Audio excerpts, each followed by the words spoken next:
হরে Krishna, Radhe Radhe. Good morning. Dol Purnima উপলক্ষে ছিল আমার বাড়িতে পুজো। তো এটা হচ্ছে তার আগের দিনের কিছুটা ভিডিও, যখন প্রিপারেশনের জন্য কিছু কিছু কাজ করা হচ্ছিল। যেমন এই আলপনাটা 1 বছর আগে বর্ষারই দেওয়া ছিল, কিন্তু কিছুটা কালার উঠে গেছিলো অনেক জায়গাতে, তো সেটাই আমরা আবার ফুলফিল করছিলাম। বাকিটা করেছিল, মানে পুরোটাই করেছিল ও, তো আমি বাজার থেকে এসে কিছুটা ওকে হেল্প করে দিয়েছিলাম। তো এই হচ্ছে তার ফাইনাল লুক। আর দ্বিতীয় হচ্ছে, এই সুখী দম্পতিকে আমাদের বাড়িতে পুজো করার জন্য আনা হয়েছিল, মানে নতুন মূর্তি আনা হয়েছিল।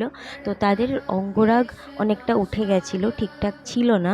তো সেই জন্য আমি যতটা পেরেছি চেষ্টা করেছি নতুন করে তাদেরকে অঙ্গরাগ করে দেবার। অবশ্যই জানিও যে এই দুই নতুন সুখী দম্পতিকে কেমন লাগছে। আর এই হচ্ছে আমার গোপালা, তার কিছুটা ভিডিও নিয়েছিলাম, তো সেটাই তোমাদের সাথে শেয়ার করছি। আমার ছেলেটাকে কেমন লাগছে সেটাও অবশ্যই জানিও। বাকিটা আসছে পরের পার্ট।